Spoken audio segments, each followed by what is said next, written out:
The SAG Strike is over! Woo! Yay! And stuff, I guess, and stuff. Yeah, so we got the SAG Strike finally ended. We got some interesting news on Blade, the film that I guess is going to be coming out, maybe, sort of, at some point. Who knows? We'll see. Some interesting Zack Snyderverse news, and possibly, if he's able to make it, we may have a guest who wants to talk about some DC and Warner Brothers stuff. So let's get into all that right now on Bridging the Geekdoms.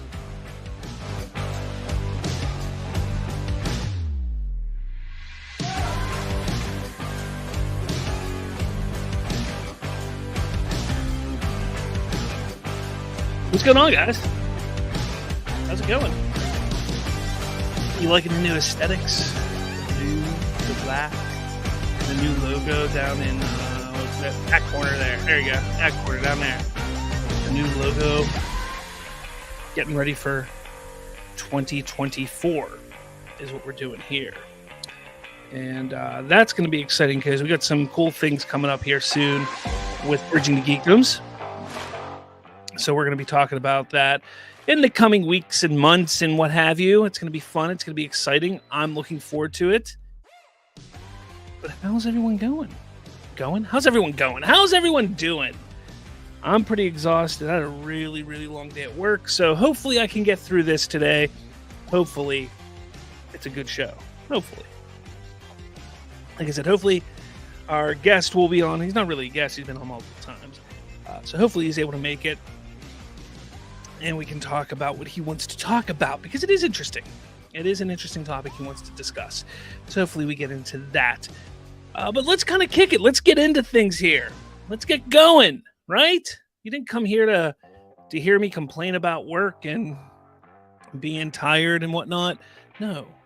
You came here to not listen to the music again either.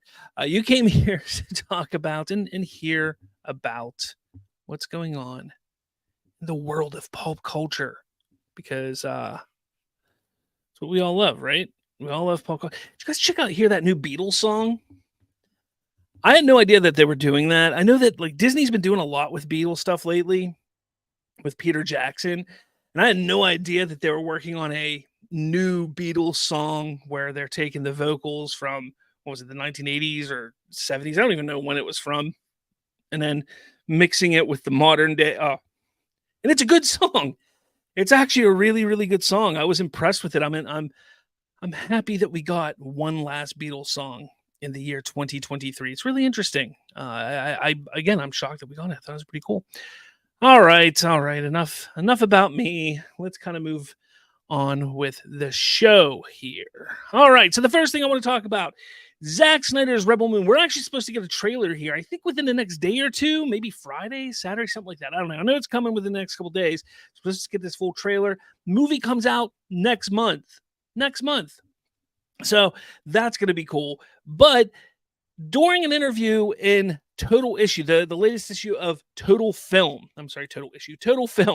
it hit shelves this past week. Director Zack Snyder reveals that his upcoming action/space adventure Rebel Moon shares a universe with his Netflix zombie film series. He goes, Army of the Dead has a pretty vast mythology made into the movie. He says there's actually a character from Rebel Moon in the Army of the Dead animated series that we never did, which I thought, why did that series not get made? I thought it was. Was there ever an announcement that it wasn't getting made? Isn't it the one with Joe Manganiello and a whole bunch of really good voice cast guys? I want to know what happened to that. I thought that was still going. I thought it was almost done. If that's what we were talking about, that would suck. But hey, here's your Snyderverse, everyone. Everybody, here's your Snyderverse. You get your Rebel Moon and Army of the Dead. Honestly, I think it's weird. Honestly, I really do. I know that he was trying to expand the Army of the Dead universe. I know that it was going to be something crazy. It was going to be, he alluded to aliens and such in the film. But I think this is just getting to be a little ridiculous that it's going to connect to Rebel Moon. But hey, if he's able to pull it off, if he makes it good, then who am I to say anything, right? Triton's in the chat. Triton, what's up? Because Rise of Shitwalker is so trash. It shouldn't even get a place on the tier list. Not even Justice League. Effing Justice League rendered everything that came before it. Look, all I gotta say is when we get to the tier list, you might be shocked of where the Rise of Skywalker lands. Or not. But maybe you will be. But maybe not. We'll see. Yeah, I don't know. I think this whole thing with Rebel Moon and Army of the Dead kind of being in the same universe is weird. I don't. Again, I say this with the utmost respect for Zack Snyder because I do like a lot of what he's made over the years.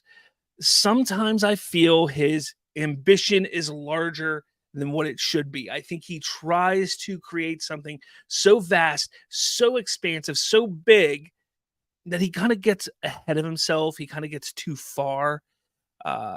And yeah, I think that he's only going to cause issues. He's only going to cause headache because you're going to have the anti-Snyder fans who are going to freak out about this once it kind of gets to mainstream, once the movies come out and what have you.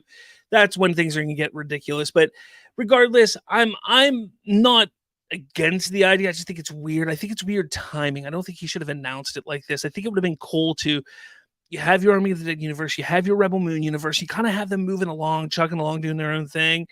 And then all of a sudden, just a character happens to pop up in an animated series or something that is from the other one. And it's just like, whoa, wait a minute. And that's when everybody finds out. Sometimes he kind of talks too much and reveals too much. Because honestly, if you think about it, if this animated series doesn't happen, then he might as well not have even said anything. That's all. Because what if it doesn't happen? Oh man, what is going on today? So, yeah, let me know your thoughts. So, Triton has to say, also Rebel Moon connecting to Snyder zombie films. Okay, let me know when we're getting his JL2 and 3. Yeah, animate the Snyderverse, folks. Animate the Snyderverse. That's what I want to see because it's the best course of action. And honestly, look, they just need to do it that way. Honestly, they really should. Hey, I do want to shout out before I move on to my next topic here. Let's see, what is it called? I got to pull it up here because it's really cool. And I want everybody to check it out because my buddy Deej Penn Hollow, who is a big part of my podcasting journey over the years, created a new podcast. His original podcast, Nerdtalkalypse, was amazing. Unfortunately, he just wasn't able to keep up with it, and he and his co-host kind of had to, their lives just went in different ways. But he's got a new podcast. It's called Ineffably Sublime Podcast. You can find it now on all the big podcatching apps. You can check it out. It's really fun. The first episode dropped today. It's like a 2-hour long episode. I've listened to 40 minutes of it so far. It's excellent. You need to check it out. So make sure you go check out and subscribe to Ineffably Sublime Podcast. If you're a podcast listener, it's not going to be on the YouTubes, but definitely podcasts. If you're a podcast listener, go check it out. Let's see. Triton goes, and yeah, his animated zombie show is canned. I don't remember hearing about that. I don't know how I missed that. I just don't remember. Maybe I was just too busy fighting with Snyder fans on Twitter. What's going on, Jay Casali? I don't know. You got to tell me sometime how to say your last name, because I don't know how to say it. Anyways, he says, here's the thing. Will those crazies even accept it being animated? Look, if we're talking about animate the Snyderverse, yes, the crazies would accept it eventually. Here's the thing. If they were to announce that they were animating it, they would all bitch and complain for the first 2-3 weeks, if that. And then all of a sudden they get one image of like Darkseid or one image of Superman in the black suit, and they would just jizz all over themselves, and it would just be huge and big, and they would say, "This is the greatest thing ever." So yeah, they would accept it 100%. Triton says, "Oh God, it's Mr. Casali. Still want Tobey Maguire's kids." Come on, dude. Come on. Not cool. He's a big Tobey Maguire fan. He likes the Tobey Maguire Spider-Man, and that's okay. He's allowed to like the Tobey Maguire Spider-Man. It's okay. All right, we're going to talk about the next topic here real quick. This one is about Blade. I talked about Blade this past week, and I got to tell you, I'm a big fan of Blade. I'm a big fan of this character. I loved the Blade films. I didn't like the second one too much, but I liked the Blade films. They were a lot of fun. I liked the character.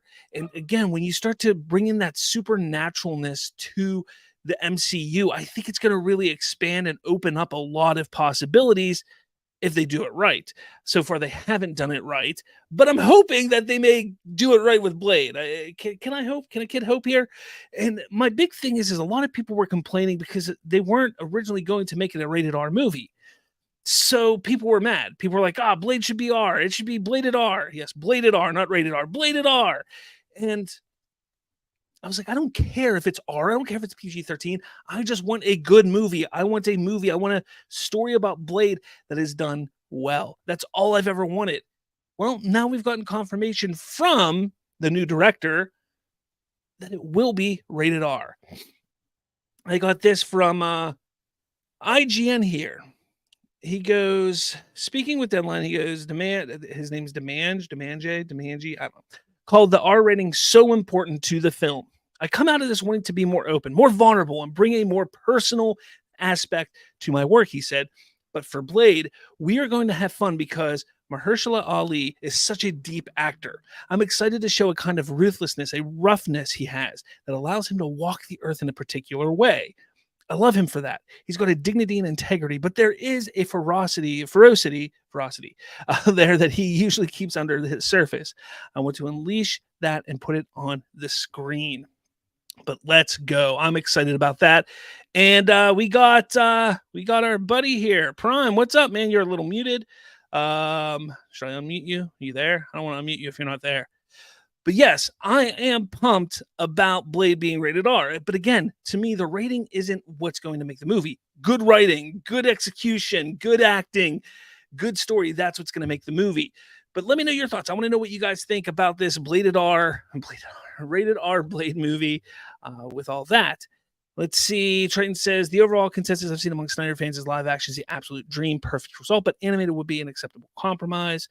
Snyder's Jail 2 and 3 being turned into comic books are a big no, though. See, I wouldn't mind comic books either. I'd take any of it. But Prime, where are you at, man? You're here, but you're not here. What's up, man? Come on. Where are you at? My dog's barking. He's mad, too. I'm not mad. This has just been a... What's up, man? I'm here. Give me 1 second. You there? Oh, nope. He disappeared. Yet again.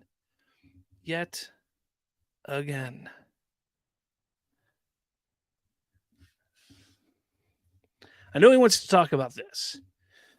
And as we're talking about Snyder stuff, as we're talking about Justice League 2 and 3, I guess this is kind of something that could build into that and lead into that and get people excited for sure. So I know that he wants to talk about how David Zaslav recently has stated that DC films on Netflix enhances the quality of the DC library.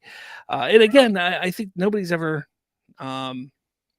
really disputed that. I don't know. So I want to hear what Prime has to say about it, but I can't hear him. Can't unmute guests because they chose to mute themselves. Good thing. Thanks, StreamYard. He says, hold on a sec. Oh, jeez. Okay. I'm holding, man. I'm holding. Okay, this show's off the rails, man. It's off the rails. It's crazy. It's going nuts. We only got one guy watching now. The good old Triton K175. Triton, what is with your name? What is the story behind Triton K175? That's how off the rails this is getting.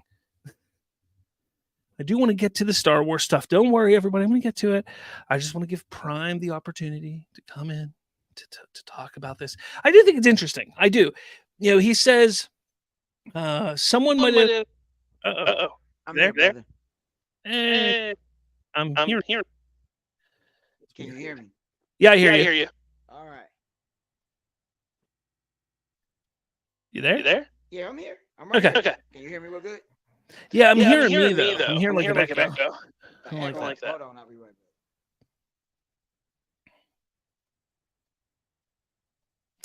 Yeah, let's see. So I guess starting on December 1st, Man of Steel, Batman v Superman, Suicide Squad, Wonder Woman, Justice League, Birds of Prey, Wonder Woman 84, and The Suicide Squad will be streaming on Netflix, but also be streaming on Max for a limited window. Now, yes, there's going to be some that are only able to be streamed on Max right now, but they say, where's that here? Zaslav said the company is looking for more licensing opportunities, but doesn't tackle them lightly. I think we're trying to figure out exactly how to maximize the value, and we debate it all the time. So that is a very, very, very curious and interesting thing. Hearing me again. It's weird. All right. Can you hear me now? I hear you, but I hear me still. Oh, I don't know why. Because I'm in. Let me see. I can't edit anything. Triton says, of 8 DC films being added to Netflix, half of them are crap. Also, there's no big story behind the name, I'm afraid. Oh, that's lame. Yeah, no. I mean, half of them are crap. Let's go down this list here. Let's take a look. Man of Steel, good. Batman v Superman, good. Suicide Squad, meh. I'm not gonna put on a good. So Man of Steel, Batman v Superman, Wonder Woman. I liked Birds of Prey. I liked the Suicide Squad. So really, that comes down to a Wonder Woman 84, Justice League, and Suicide Squad. So 5 out of 8. That's a good thing. I'm okay with that. I'm okay with that. Uh-oh. Let me see. Are we good now? I still hear me. You still hear you? Oh boy. I don't know, Triton, do you hear me talking through, like, do you hear an echo of me, Triton, since you're watching live?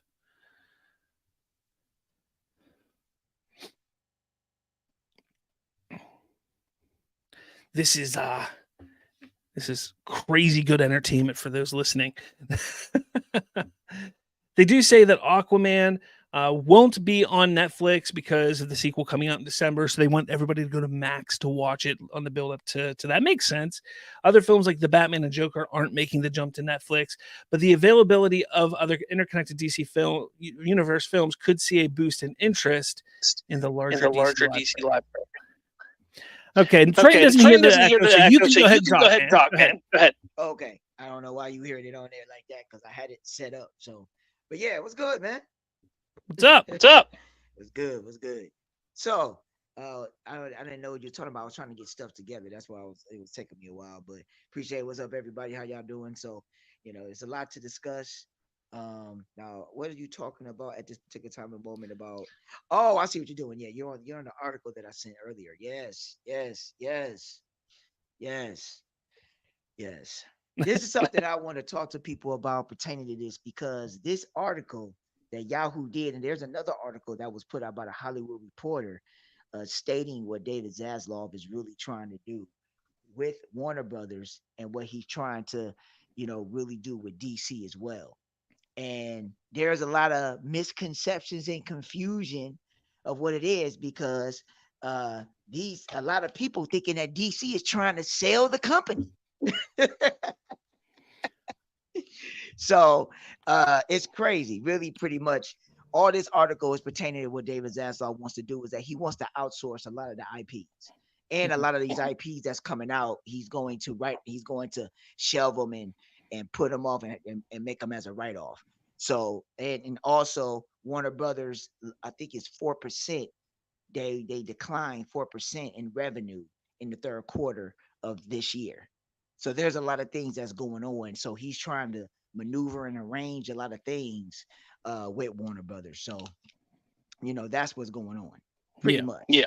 And people have to understand the difference is if you have a lot of people that's saying that Warner Brothers is trying to sell or they're trying to, no, they're not. They're going to outsource these IPs and these properties, meaning that, for example, let me give y'all an example. Rob is probably know what I'm about to say is that to get more exposure and for them to get more exposure with, let's just go with DC, for instance, for them to get more exposures on, instead of it being everything on an exclusive platform, they're going to limit the time frame for these IPs to be utilized on a third party platform. such as Amazon and Netflix. They did the deal with Netflix. That's why you're going to get partially the DCEU that's going to be on Netflix. Now, the only things where these particular properties are showcased is only on Max and on your cable networks, depending on what the terms of the contract is with that network that they're showing it on TV. So to get more exposure and to put it out there, they outsource it to these third parties for a showing. So it could be 4 months, it could be 6 months. That's why when you see movies on Netflix or a particular platform that's streaming, and then you're wondering why they're not on the platform or why doesn't it stay on there? Because they sign a deal on a time limit. Now remember, both parties get a cut. So when they get a cut to use their platform, they're going to get a cut of that cut of that by utilizing the IP. And that's why I say outsourcing. So they're willing to take a cut in the loss of paint, not a loss, but a little bit less money so they can get exposure, and it cuts down costs on their end because they're going to get a profit from that actual other platform for utilizing the IPs that they have. So this is pretty much what they're going to do with the DC properties, and that's what they're doing. This DCEU run with that, I think they're only going to keep it on Netflix for 4 months. Yeah. So, and that's what people realize, feeling to understand. Go ahead. I know you're about to say something about it. Yeah, I think it comes down to a lot of people are trying to say, oh, this is a clear-cut sign that they're going to be pushing for selling DC, and the DCEU and the Snyderverse is going to go to Netflix and everything. And that's not what this means at all. Absolutely not. You know what I'm saying? It doesn't mean that.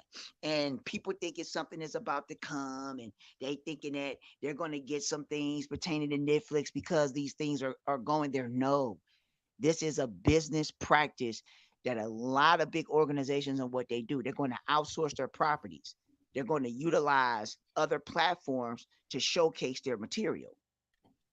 So when it comes down to streaming, now it's a good thing because you have ad revenue.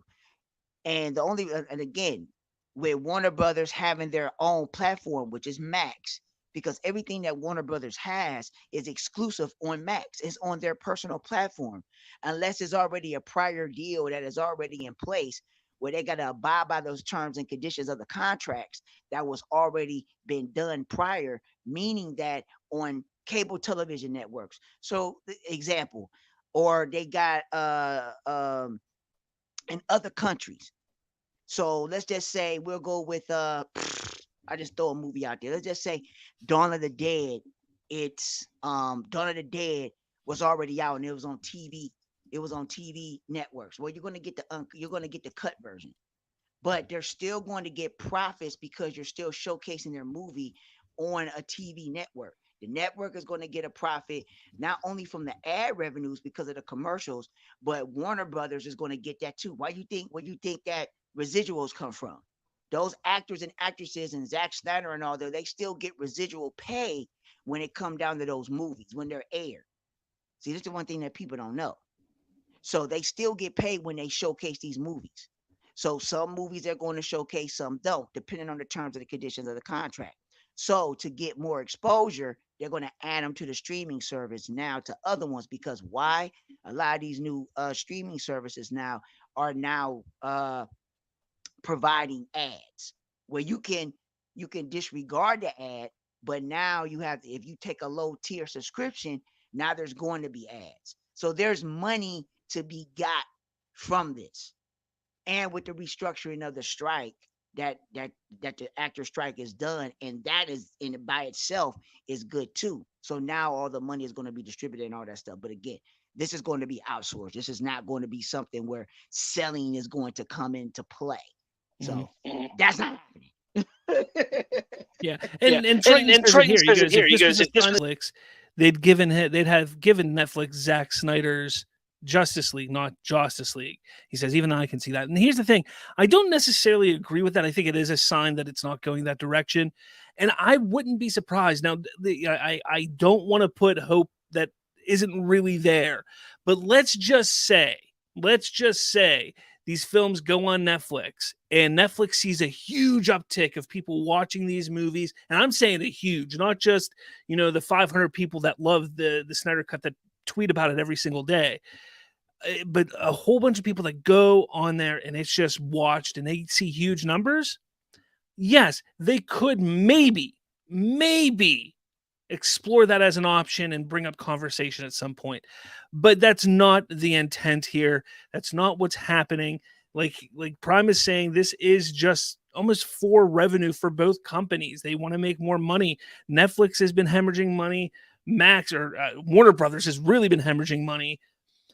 What we've noticed is the streaming wars is not as lucrative as everybody thought it was going to be. And that's kind of what's happening right now. Everybody's starting to see what the true landscape of the streaming era is, and it's not all this money that everybody thought it was going to be. So I think they're trying to find, and as David Zaslav said in this article, he goes, I think we're trying to figure out exactly how to maximize the value. Mm-hmm.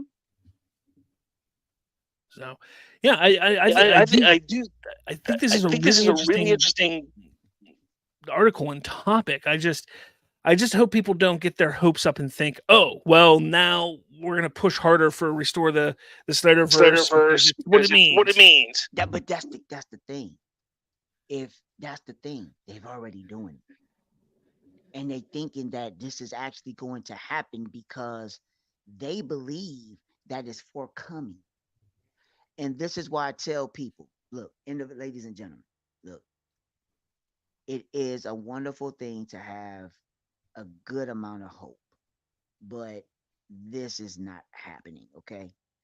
If the Snyderverse does get restored, it's going to be through animation and comics. Live action, it's not going to happen. So people, stop it. Stop trying to how stop trying to not antagonize, trying to war on these individuals. And I mean, there's a lot of them. Now with this coming out, now the floodgates is open because they're truly thinking that DC is going to get sold in the near future and Netflix is going to be one. And I'm like, no. And again, when it comes down to streaming is completely different. Regardless of what, streaming is completely different than the theatrical experience. It is a completely different monster. And even with the new negotiations that has going on, even after the strike, all right, it's not going to happen. Can everybody hear me? So Yeah, I hear you. Yeah, I hear you. okay, so that's pretty much all I'm trying to say to everyone because again, and if you don't believe me, I literally put everything up on Twitter to give everybody an example of what outsourcing is. Matter of fact, Rob, you can go straight to it. It's going to tell you the breakdown of what outsourcing does and um what this what these corporations and what these studios do. There you go, right there.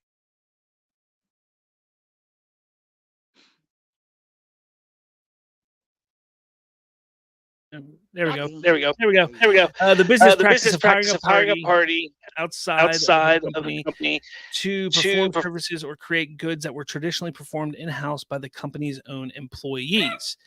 And then you see here why outsourcing: risk management, cost saving, space management, improved quality, cost restructuring, focus on core business scalability. What's going on? Oh, yeah, I think you see this. He goes, Prime says on Twitter, he goes, the idiots and weirdos think outsourcing is selling, so let's showcase what outsourcing is and means. Outsourcing is the business practice of hiring a party outside the company. I just said that. Outsourcing is a practice usually undertaken by companies as a cost-cutting measure. That is what David Zaslav is doing with Warner Brothers IPs, mainly with DC material. And it makes sense. It just makes sense from a DC side. It really does. The example of what is being there as well from what they're trying to do. That's just an example with the limited. So when they limit it, when they limit the showing of these materials, okay, they can't just keep them on there because you got to remember it does have to get the viewership, and and with that they're still going to get ad revenue. because now with the ad revenue, they're going to get that. They knew it was forthcoming before the strike was even done. They knew what they was going to do. They knew it was actually was going to happen. So it is what it is. So I know you want to go ahead and talk about the strike. Yeah. So Yeah. So the strike is over. I strike mean, is over. you kind of alluded to it here yourself. There's definitely some things that are in the agreement between the studios and the union that affects the streaming landscape, the streaming wars that are going on. And I think we're going to dive into a lot of that over the next week or so, whether it's on Twitter or on our show here. But it is over, so that is exciting because we're going to start seeing some things happen. Productions go back into production, which is exciting. I do want to mention, Triton says he's encountered hundreds of thousands of Snyderverse fans. Give them a directive to promote Snyder's work; they'll deliver. Again, this is a different type of thing because studios and these companies aren't going to be looking at Twitter anymore. They're not going to be looking at social media to determine what they're going to do at this point. They're going to look at the numbers that pop up on their streaming service. So Netflix will look at their numbers. And I'm telling you, exactly. they're not going to see the numbers that you think they're going to see with this. They're not. No, They're not. People are going to be, this is Justice League. It's Zack Snyder. Right. What I was about to say and what I'm getting at with that is that now what people fail to understand is that now some of the actual DCEU movies were overseas. They were in different countries. It wasn't primarily in the United States. All this does is that I'm going to give y'all a perfect example. All this does is just going to get it more exposure so people can actually see it. For the people that have not seen it, because you got to remember, a lot of people weren't signing up for Max. A lot of people don't have other platforms. So what they did is that why not put it on the biggest platform? That's why now people may not want to hear this, but this is the fact. Amazon and Netflix are the biggest two streaming platforms. Okay, they're the biggest two. So that's why Warner Brothers has made a deal with Amazon. This is why they're making a deal with Netflix to put their material to expand it, to get it exposure and to cut costs, and so they can make a profit out of it. So you have to understand. That's the one thing that people need to understand. Cut everything out. This has nothing to do about rebuilding anything or nothing. They're just trying to. Hold on one second.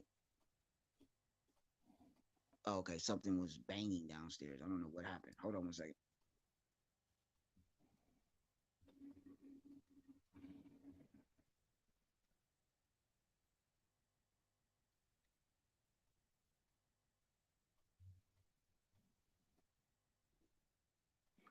Yeah. So while he's doing that, taking a look. Sorry, I kind of checked out there. I'm tired, guys. I'm tired. I'm sorry. Sorry.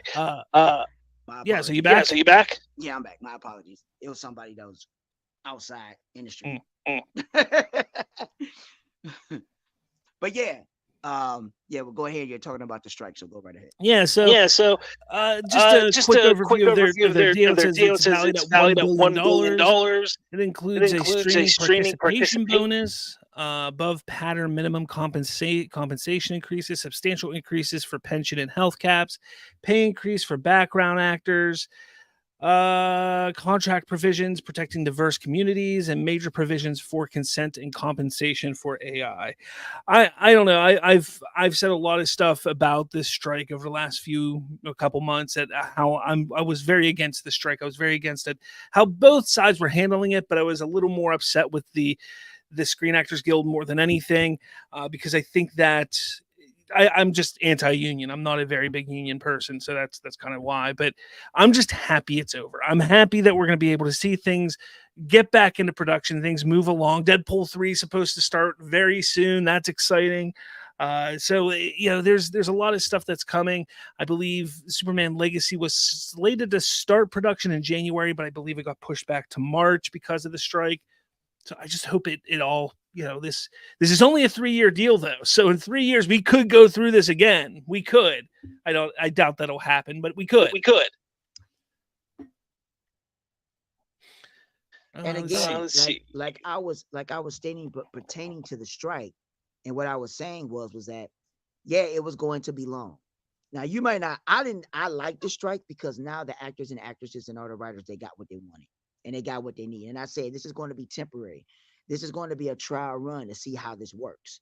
They had to get a deal, and the studios were the ones that was holding this up.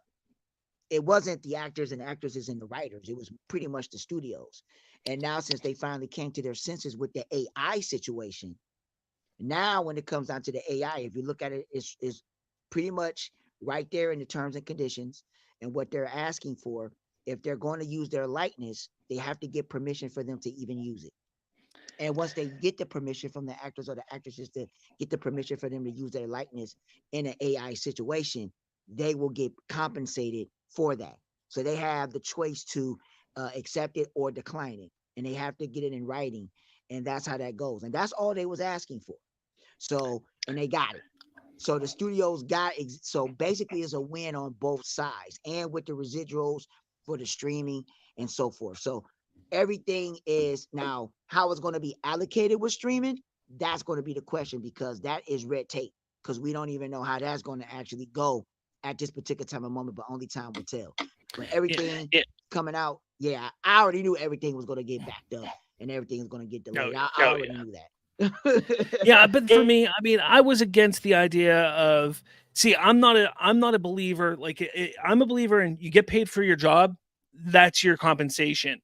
Yes, you can put some performance bonuses in that contract that you wrote at the time of signing on to said movie or said project. But if you do not write those into the contract, you should not be like, oh, my movie did way better than it was supposed to do on Netflix. I think I deserve some compensation. No, you signed the deal. That was the deal, and that's final. That's my belief. And then also with the AI stuff, I don't think not the AI, but more of the using the likeness of somebody and, computer generated likeness. I don't think SAG should be involved with anything for deceased actors at all. I think that should 100% be on the estate. The estate should handle all that. So if the studio wants to use the likeness of who's a dead actor, William Hurt, I just thought of the first person I could think of, William Hurt, then they should have to go to his estate and work out a deal with the estate. And that's that. They shouldn't have to go through SAG, because you're just giving more power to unions. And I think that's wrong. The more power, the more input you give to unions, the worse off things will get. But that's all I'm going to say right now about the SAG strike being over. I mean, it ain't nothing wrong with it. I mean, a lot of people like unions. A lot of people don't like unions. I see the benefits in unions. I see the disadvantages in unions. So you got to look at it for what it's worth. And sometimes unions get things done, and they get things done for the better, for the actual, the worker. But sometimes they don't. So you have to look at it from both sides. You got to look at it. It's a double-edged sword on each way that you go. Yeah, I don't know. I have this thing where the quality of what you do should determine what you get paid.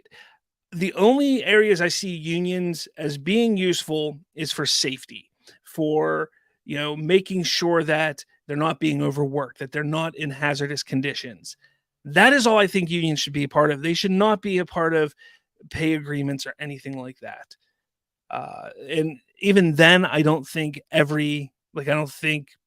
I think it should only really be with construction and big manual labor jobs. But again, that's me. I'm old school like that. I'm sorry. I'm very conservative on some things. Me too. It's nothing wrong with that. That's good. I mean, it's nothing wrong with that. It's good. There's nothing wrong with that. No, Prime, I don't know if you want to stick around and do this tier list with me for Star Wars. Oh, go ahead. I'm here. Let's get it. But I did a tier list a couple weeks ago, a ranking of the Star Wars television shows, and people who were watching and listened seemed to have liked it. So I felt, you know what, I'm going to do it with the movies. And I mean, I've ranked the movies multiple times, but I've done, 1 through 10, 1 through 11, the movies. I'm going to now do a tier list with them to see what people think. And I'm just going to go down the list here. And I am a huge Star Wars fan. I don't know how big of a Star Wars fan you are, Prime, but I am huge. I've been a fan since like 1994, 1995. When the THX re-release came out on VHS, I remember in my living room and my mom walking in with A New Hope in her hand. And I was like, what the heck is that? Like, I didn't know what was going on. And it was for my brother. She bought it for my brother, he was born in the 70s, so he was a big fan of Star Wars as a kid. She bought it for him, but what ended up happening is while he enjoyed Star Wars, I kind of fell in love with Star Wars, and pretty much from that point on until like 1999 or later, I watched Star Wars like every single weekend. It was the trilogy. Once the trilogy was out on VHS, I was watching it every weekend. So I'm a huge, huge fan of Star Wars. So that's why I like doing this stuff. Ain't nothing wrong with that, brother. Ain't nothing wrong. I'm not an aficionado of Star Wars. I'm not a hardcore Star Wars fan. I'm a fan, so I know of it. So I would say which is my top 3 favorite Star. Are you going by the movies or just the shows? Just the movies. Just the movies. Oh, let's break it down. I know what my top 3 is. I'm not gonna say. I think everybody pretty much knows what the first one is going to be. I think everybody knows what the first one is going to be, but we'll wait till we get to that point. I got a pretty. It's going to be the same one. I think everybody knows, but maybe. But Triton's still mad at me because the Obi-Wan Kenobi show on my list I did there, I put at the very bottom. He did not like that because he liked the Obi-Wan Kenobi show because he's got no taste or something. I don't know. It's one of those things, but. I mean, the Obi-Wan Kenobi show was decent. I would put it to like that. It wasn't horrible and it wasn't bad. It had the good moments and it had its bad moments. I would say this: what made the Obi-Wan Kenobi episodes bad, in my opinion, baby Lois Lane got on my nerves. Baby Lois Lane. Lois Lane as a child, she really got on my nerves. So that is one ick that you might say that really got on my nerves. Triton says his dad got him into Star Wars VHS tapes with the original trilogy. I grew up with the golden age of Star Wars with the birth of the prequel era. Hey, what's up, Jake Casselli again? Hey, Kenobi gave me some badass Darth Vader moments, so that I applaud it for. Yeah, if you want to call him badass. Okay, well, let's get into the movie. So let's stop talking about the past, my past tier list. Let's get into the movies. And the first one here on the list is going to be The Rise of Skywalker. Should I do that first or should I put it down here? Yeah, let's move that down here. We're going to start with Rogue One. That's what we're going to do. Because I think everybody's going to be shocked when I do with Rise of Skywalker. Oh, please put that at the top. That's Rogue One is the shit, man. So my rules for the tier list is I do need to have one in each and every spot. So S, A, B, C, D, there has to be one in every single spot when I'm done. So keep that in mind. Rogue One I enjoyed. I liked Rogue One. Is it the best Star Wars movie? I don't think it's the best. It's not one that I can go back and watch multiple times. I would love to see that world expanded on a little bit more, specifically with Jyn Erso. I really liked her character, and I would like to see more of her backstory, which we didn't get a lot of in the film, but that's fine because, I mean, she really wasn't doing much. I think it would be cool if they, like an animated series, they like do something with her. Because I liked her character. I don't like Andor as much as a lot of other people do. It's not that I hate it. I just don't like it as much as everybody else. But again, Rogue One's good. I personally would put it. I think I put it at B. I really think that's where I'd put it. Let's see. That's a shock. Triton says Rogue One, the Vader stuff is amazing. The final battle is cool. Some of the visuals are gorgeous. Everything else is meh. And I don't disagree with that. I don't. I kind of agree with that. The Vader stuff is cool. I want to see the Gareth Edwards cut of that movie because the last half of that film was just taken apart and redone by the guy who did the Andor series. I can't remember his name right now. And it's not that it was bad. It's just the previews I saw, like, them running on the beach and actually seeing, like, I wanted an actual war film. And I thought that's what we were getting. I think everybody thought that's what we were getting. And it wasn't that. I think that was kind of the issue there. Mark Hamill, or Jay Cassell says, Mark Hamill, Carrie Fisher, Harrison Ford are now iconic. Tony Gilroy's his name, yeah. Trio. Jake Casali says, Rise of Skywalker. I say F. Nothing in that movie makes sense. All right, let's move on to the next one. All right, The Last Jedi. I give this movie a lot of crap because of two big reasons. They massacred my boy Luke Skywalker, even though I can see Luke going on that path. I've never said that, yes, I don't see, like, there's a lot of people are like, Luke would never do that. I can see it happening. My problem with it is that they shouldn't have sent him on that path because of who Luke Skywalker is, because of him being such a big, big hero. To make him fall so far, to make him throw the lightsaber away and say, I'm done with this bull crap, to not want to train somebody, to basically push his sister away, push his nephew away. That stuff I was totally against. And yeah, do you want to say something, Prime? Oh, no. What I was going to say is, I mean, Last Jedi, I got to go back and revisit it. But for what I did see, there were just certain things about what they did to Luke I didn't care for. So that's probably the only thing that I would say. I'm not I only seen the Last Jedi once, so I vaguely remember certain things in it. So the only thing, but I do remember when I did go see it, I just didn't like the way Luke went out. That was just me. So yeah, they should have killed. Yeah, I do say they were in a predicament because Carrie Fisher died after filming was completed. I do think that they could have rearranged the film and had her die when the ship is the hull of the ship is blown, or the deck of the ship is blown, and have her die there, and you could still use some of the scenes that they shot and just kind of did the reverse, like the scene with her and Luke. They could have done almost in reverse, where she was a force entity, a force ghost talking to Luke at that moment. And they would have just had to retool and reshoot some of the stuff with Luke and Rey and make some changes to keep Luke alive after that film. Personally, I think that would have been a better way to go. But again, it was an unfortunate event for that.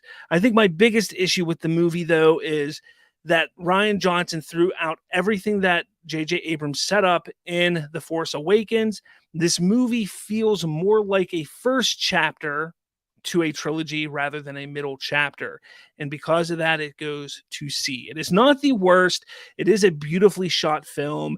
I will give it that. But, Canto Bight is terrible. The Luke Skywalker stuff is not great. There's no lightsaber battle in this. It's the only Star Wars Skywalker film that there's not a lightsaber battle. And that bothers me as well. And also, they tried to constantly subvert your expectations. Like, Rian Johnson was like, oh, you thought it was going here, now it's here. Oh, he did it 55 times in the movie for no damn reason. And Rose Tico sucked. I'm putting it to D. Yep, I'm sorry. It's going to D. It's terrible.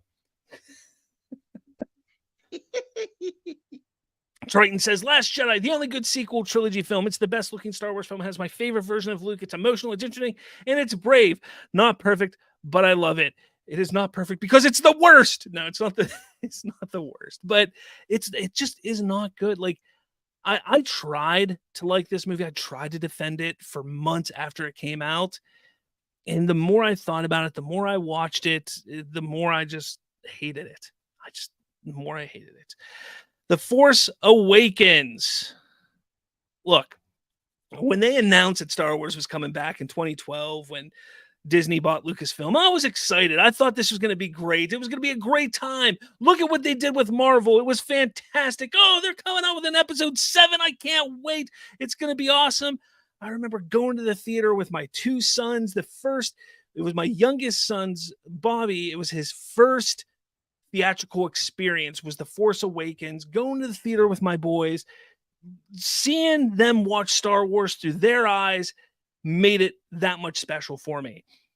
And it's a good movie. Yes, it retreads A New Hope a good bit, but it is a good movie. It has some great moments. It has a solid start, middle, and end.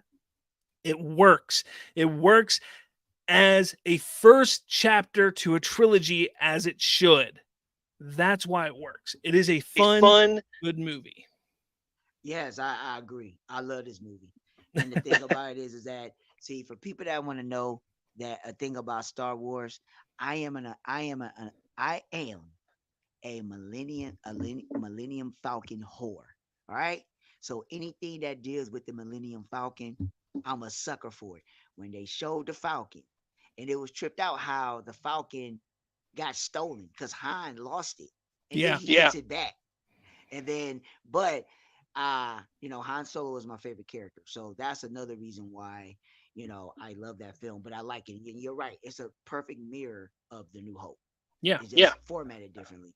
So Exactly. So but I love that. I love that. So yeah, that's one of my favorites. I love it. Yeah.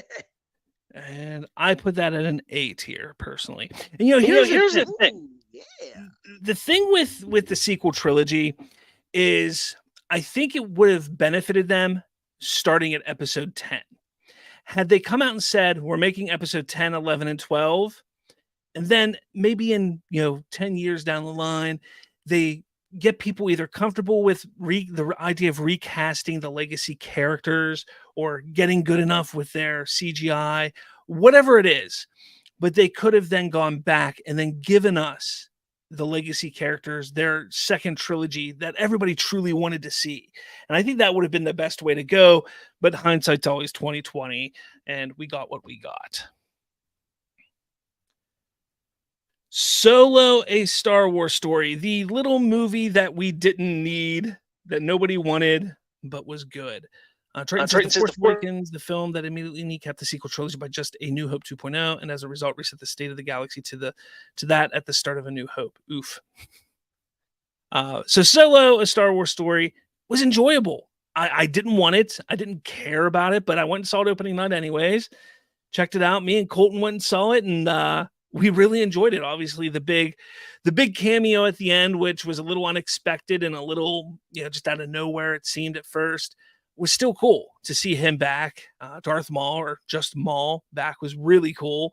And it was a fun story. And I think Alden Ehrenreich did a damn good job as Han Solo. He took the role as his own while still giving us a good performance that reminded you of Harrison Ford in a way. Is it a perfect film? No. Is it a terrible movie? No. It's just a Star Wars movie that doesn't suck in the Disney era. It's not bad.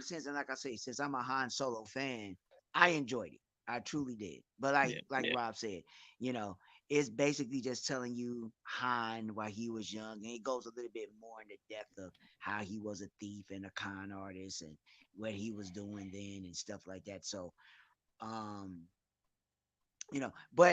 but Trina, go ahead and revisit Solo. It's a good film. It's not bad if you're just expecting, all the other stuff, but it's a good film. I recommend it again. And I kind of wish it did better because we would have seen this world build a little bit more with all of the characters there. And that's what I kind of want to see. I still wish we could get a Solo 2 and a Solo 3 because I think the world they were setting up around Han and Lando there was really interesting. And we were finally going to kind of get into that dirtiness and grittiness of the smuggler world. And I thought that was a really cool idea to do. So I put it at, come on, a B. I do. It's not the best. It's not the worst. It's really just in the middle there. All right. The Empire Strikes Back. This is everybody's number one favorite Star Wars movie. I like it. I mean, it was part of the original trilogy that I grew up watching, that I would watch every single weekend. Started with A New Hope, do Empire, do Return of the Jedi. But it always seemed to me that I would fast forward more of The Empire Strikes Back than A New Hope or Return of the Jedi. Actually, I never fast forwarded A New Hope, and I only fast forwarded like the first 10 minutes of Return of the Jedi. But the Yoda stuff as a kid, I just couldn't get into it. I appreciate it now. I do now. The Cloud City, them getting to Cloud City, walking around, doing nothing for 15 minutes. I fast forward that a lot as a kid.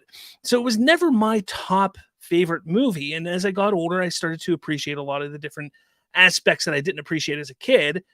But I have to say, it still never made it to that level for me that it hit for a lot of other people.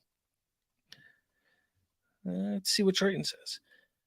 He says The Empire Strikes Back. I'll be honest, it's my second least favorite of Lucas's 6 films, but that's purely down to preference. It's objectively a great and iconic film. A lot of people seem to forget that when that big reveal happened at the end of that movie, no, I am your father. People didn't respond to that like people today think people responded to. Like people think, oh, people were going nuts. They were freaking out. This is crazy. How can... No, people were like, nah, he's lying. Like, obviously, he's a bad guy. He's lying to Luke.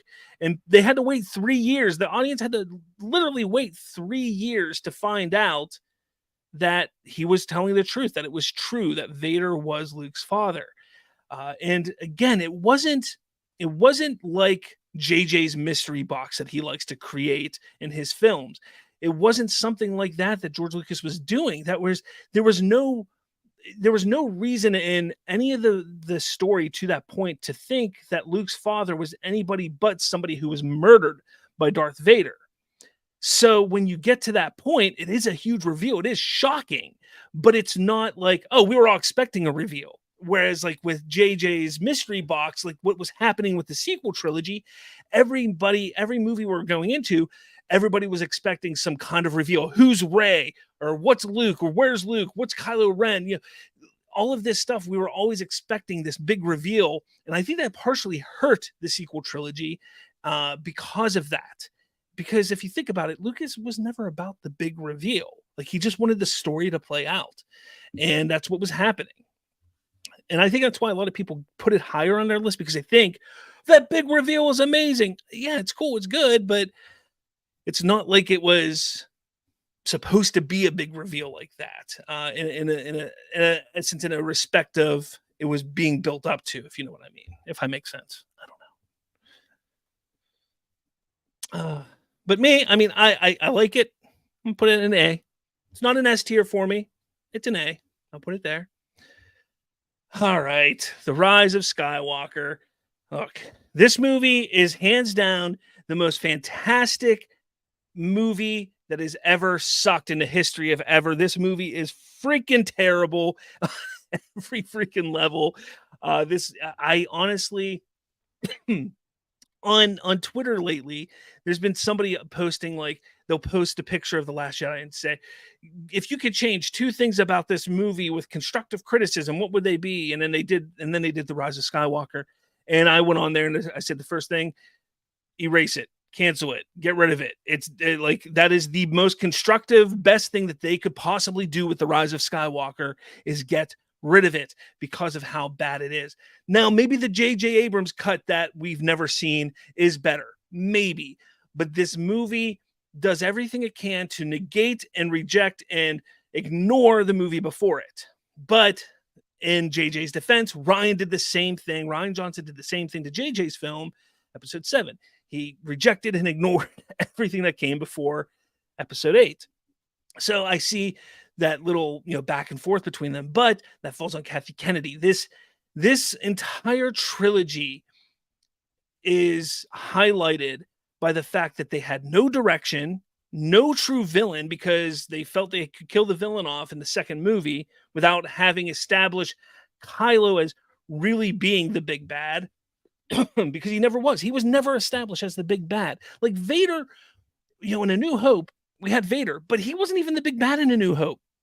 It was Grand Moff Tarkin. And then in the second one, okay, Vader's in charge now. Vader is in charge. He's the big badass. And then boom, we see the Emperor pop up. And you're like, oh shit, he still answers to somebody else. And then in Return of the Jedi, it's all about Palpatine. It's all about the Emperor. You see, so Vader had a great arc. You always thought he was the bad guy. You never mistook who he was. Whereas Kylo Ren, you didn't know what the hell was going on with him. He was just an angsty little teen most of the time. So getting rid of Snoke was an idea. And then you get to the Rise of Skywalker, and you bring back Palpatine. You completely negate the first 6 movies in every way possible.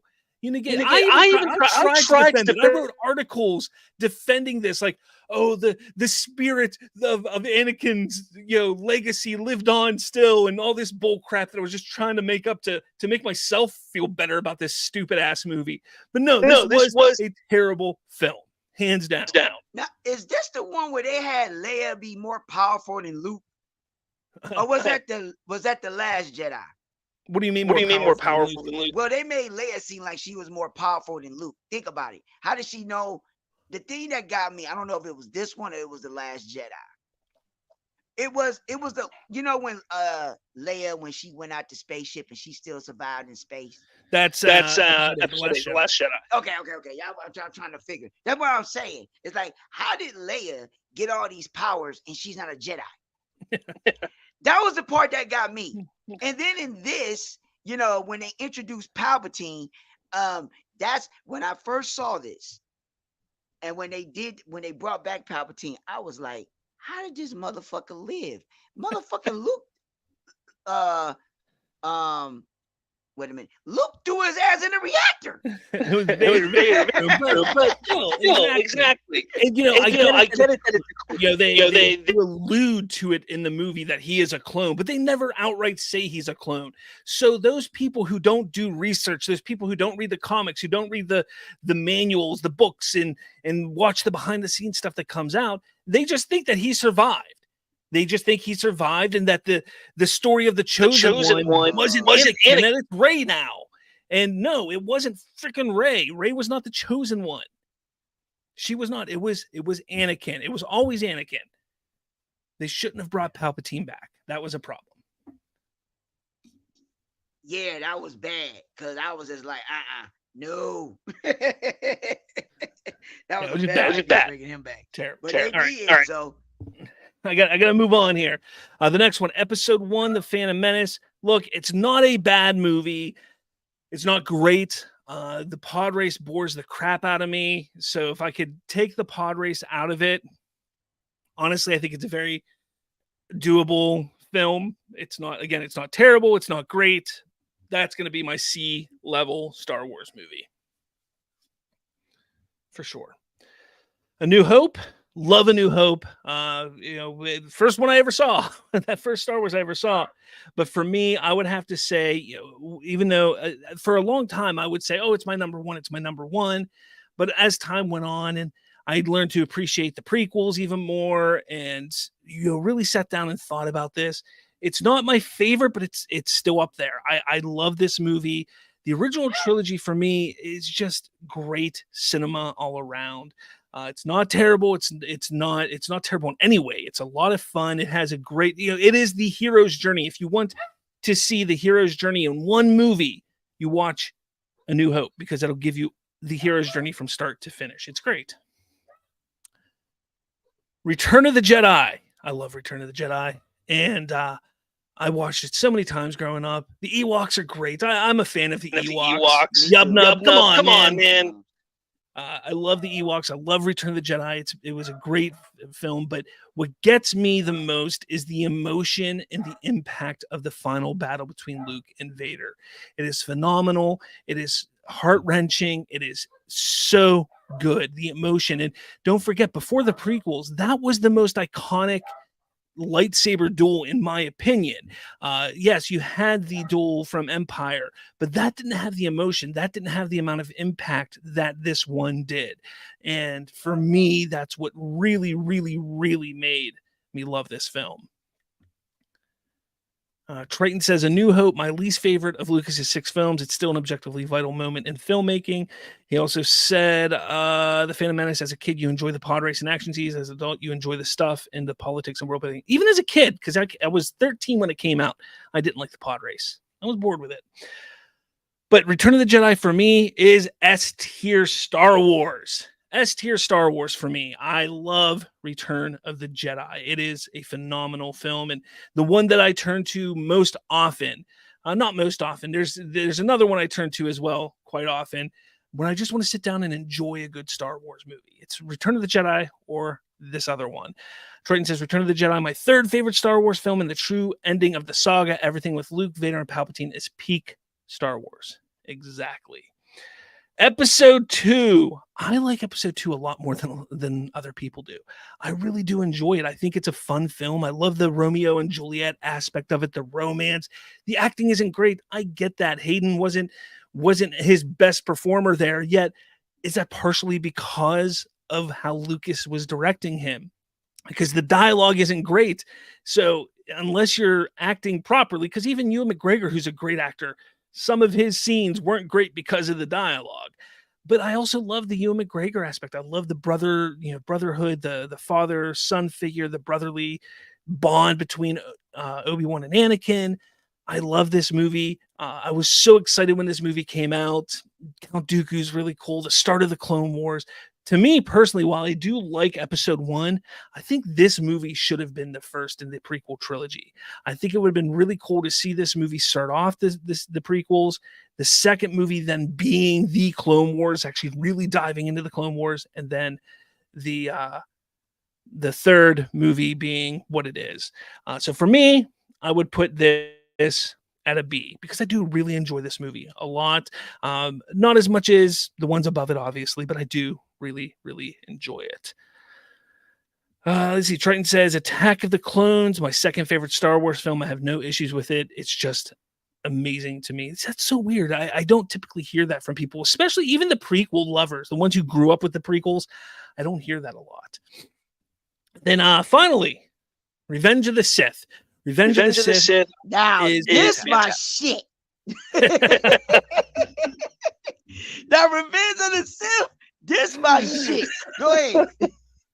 Yeah, Revenge of the Sith, man. It is just peak Star Wars. It encapsulates everything that was built up to for 25 years, almost 30 years of filmmaking of this franchise. It was everything that we were wanting to see for so long. The first time you heard about Anakin Skywalker and learned that he became Darth Vader, it was, how did he become Darth Vader? That was the amazing thing about this film, is we finally get to see that. And for me, like I said, Return of the Jedi, I can turn to that at any time and watch. And then after that, it is also Revenge of the Sith for me. Those are my two favorite Star Wars movies, hands down. No cap. Is that what kids say? No cap. No cap.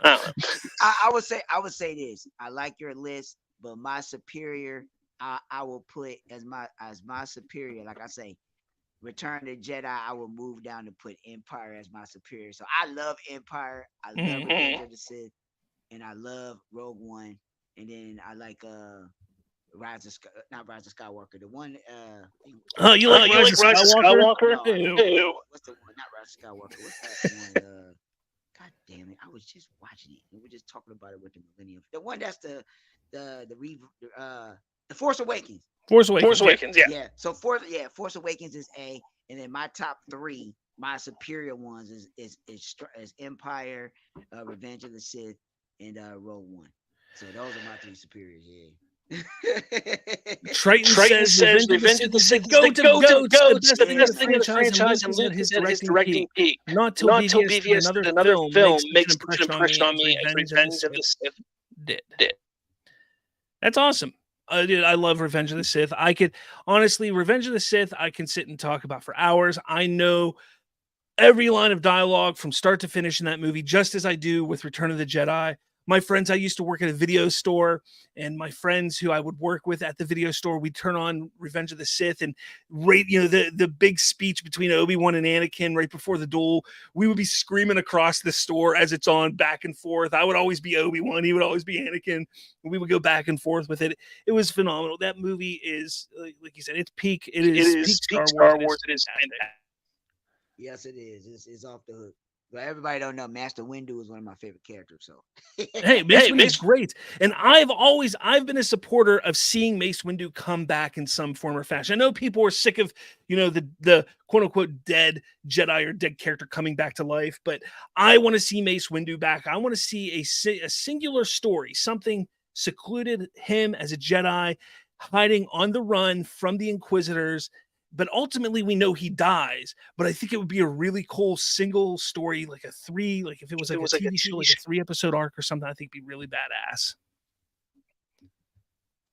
Yeah, Sammy would do it. Yeah, of course he would. And it's kind of messed up because it's like how Mace Windu died. That hurt my heart because because he had Palpatine like bone to rights. He had him. I will say this before we close up shop here. So I've always been a big fan of Revenge of the Sith.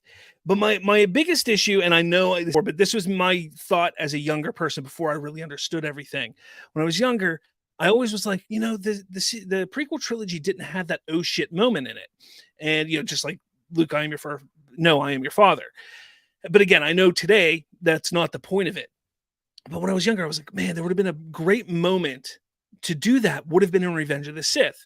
Now, my buddy who never saw Star Wars until the first 6 were out, I sat down with him and I watched him with him in release order 4, 5, 6, 1, 2, 3.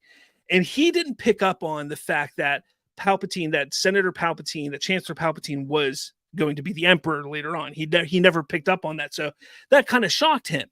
But I was like, for the fans who knew, who understood all that, what people wanted to see is how did he become the old, frail-looking Palpatine that he looked like in Return of the Jedi, when he just kind of looked like this, uppity, guy that could spin and do weird screams when he's fighting with a lightsaber. And I always thought what would have been a really badass thing to do is you still have that lightsaber battle play out with Mace Windu and Palpatine as it does. And you have Anakin rush in. And Anakin is torn at that moment. You start to see on screen the distrust that Anakin has for the Jedi because of what's happening, but he's just torn. He doesn't know which way he should go. And you hear Palpatine starting to talk to Anakin. Anakin, give in to this. I'm the one who can save the person you love and all this. And Mace Windu is like, no, we have to destroy the Sith. We can't let them live, blah, blah, blah. And there's like this back and forth of both of them trying to pull Anakin to their side. Well, in that moment, Palpatine gets a smile. He has this weird smirk on his face, and Mace Windu just beheads Palpatine, kills Palpatine. I don't know. He just kills Palpatine. And Anakin's like, oh shit, what did you do? How could you have done this? You killed him. And he pulls out his lightsaber and he now starts going after Mace Windu. And you had this battle between Windu and Anakin, and they're going face to face. And Mace is trying to talk to him like, no, Anakin, stop, Anakin, blah, blah, blah, all that kind of stuff. And then you start to hear Palpatine's voice. And at first, Anakin's thinking he's hearing it in his head, that he's hearing Palpatine in his head. But Mace, you realize Mace is hearing it as well. And then all of a sudden, Anakin gets the upper hand on Mace and kind of cuts off his arm, something like that. I don't know what it is. And he gets Mace on his back, and out of the shadows comes an old, frailer looking Palpatine. He'd already done the cloning thing. He had already cloned himself and looked younger. He was the one that was the face for the Republic. But the true Palpatine comes walking out at that moment. I just think that would have been a great oh shit moment, a great moment to see, how Palpatine pulled the strings even better than what we saw. I just think it would have been cool. And then it would have been cool to see Anakin and Mace Windu fight. So. Yes, that would have been sweet. That would have been sweet. I know. Well, hey, I got a dip, bro. I know you got a dip too. So, hey, it was a pleasure. It was a pleasure chopping it up with you, fam. Absolutely, man. Thanks for stopping by. No problem, man. Peace out, everybody. Hi, everyone. Let's see. Triton says, I want to meet the psycho out there who thinks Rise of Shitwalker was the best one and have him arrested. Crimes Against Opinions. He also says, hilarious that the last 3 listed were my top 3 Star Wars films in ascending order. Triton says, Palpatine always looked like he did in Return of the Jedi. He just used the Force to mask it. Remember, the dark side twists and wraps its users. Again, that was my thoughts younger, before I knew everything and understood everything. He goes, the original 4-hour cut of Revenge of the Sith, Anakin was in Palpatine's office during Mace and Palpatine's duel. Palpatine even uses Anakin's lightsaber in the scene we got. I do know that. There's a lot of cut scenes that we see, even with the Obi-Wan Anakin fight, where the lightsabers are switched and we didn't see how they switch. I read the novel for Revenge of the Sith, and the novel was fantastic. And that Palpatine stuff against the Jedi and all that was phenomenal, fantastic. I loved it. He goes, look at his lightsaber hilt very carefully during the duel. Yeah, again, like I said, you look at the Obi-Wan and Anakin fight, you see the same thing. There's even a really interesting thing. I did a YouTube short on this a while ago, probably a year or two ago, when Anakin gets to Mustafar and he's walking in, and R2, he's like, stay there, R2. And he's walking in, he goes to put up his hood. He actually has both hands. He doesn't have the glove or mechanical hand. It's very interesting. So there's a lot of issues with that movie, but it's still great. It is still one of the best Star Wars movies, or the best Star Wars movie. I'm going to say it's the best. It is better than Return of the Jedi, but Return of the Jedi is a very close second. And honestly, in like 2 weeks, I may flip that and say that Return of the Jedi is better, but it is what is. It says, I've seen that short. Oh, heck yeah, man. And especially if it was mine. Heck yeah. Great job. But that's it, guys. That's all for me. Well, what am I doing? That's all for me today, guys. Thank you so much. Went a little over today, so you got a little extra of me this week.